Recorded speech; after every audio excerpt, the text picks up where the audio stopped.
The issue of, with all due respect, a lot of these questions have been answered, but I will do it again. Perhaps those who have asked the questions weren't here. The issue of disputes and on the results and that, the Commission is responsible for dealing with objections. And the Commission will deal with these objections before the results are announced. And I think, to quote the chairperson Mohepia, if you're basically asking us when are you going to deliver the judgment, all I can say it is will be before we will announce the results. They apply their minds. The commission is constituted of 5 commissioners, and one of them has to be a judge. On your right-hand side, we have the department that deals with all of those objections, our legal advisors. And they have been extremely busy. They're out of sight. It looks as if they're doing nothing. But you'll see them compiling piles and piles of files and walking over to the commission. So that is happening in the backgrounds, and it will be dealt with, and it will be responded to. I also want to deal once again and say to you that we have dealt with this question probably about 3 or 4 times, and I can assure you that if voters were turned away, just being registered does not entitle you to go to any voting station. The legislation has been amended, and it is now in line with municipal elections, and you can only vote where you are registered. Did we turn people away? Sure, in terms of the legislation. Because if I was registered, or I am registered in Johannesburg, and I want to vote in Centurion, you are not going to be allowed to, because you need to go to Johannesburg. The one exception would have been the Section 24A. And the Section 24A required you to notify the Chief Electoral Officer that you would be voting elsewhere, and you had to indicate where. So just by virtue of receiving a Section 24A also did not mean that you could go and vote anywhere. Now, we are not as harsh as turning people away.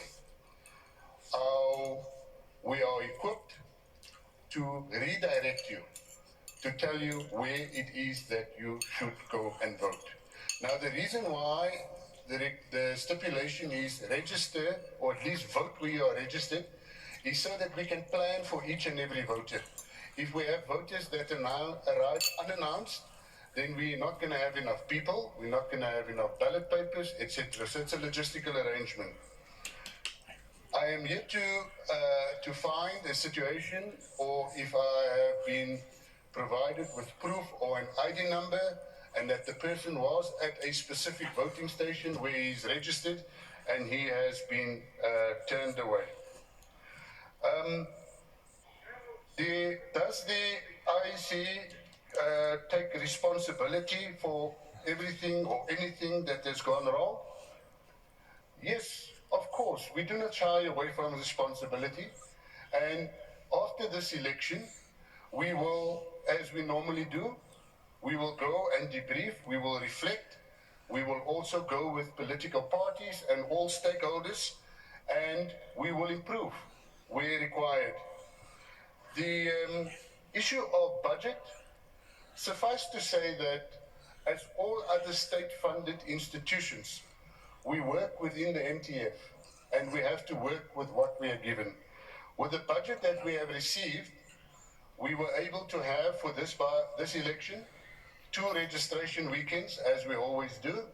We were able to have the activities around election day, special votes, and 2 days for special votes, and voting day, voting abroad, as well as our voter education program, and seeing to it that each and every voting station is equipped with the materials, and of course also the staffing. We were also able to introduce, because of the fact that we want accuracy in counting, as we've mentioned, 3 additional staff members per voting station.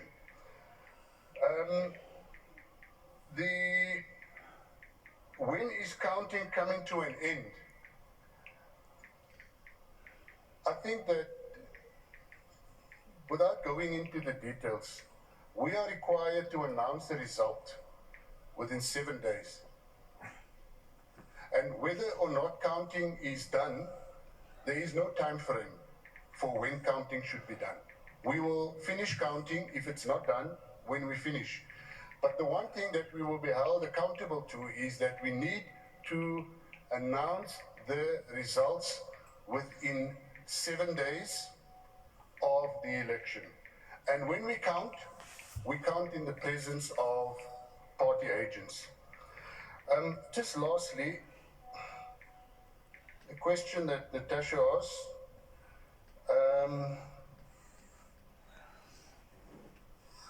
The task, yes indeed. What we need to understand is, other than when a country is at war, an election is the single largest deployment of resources. We are not at war, and elections in this country will forever remain the single largest deployment and logistical task. Do we feel that we are appreciated for this task?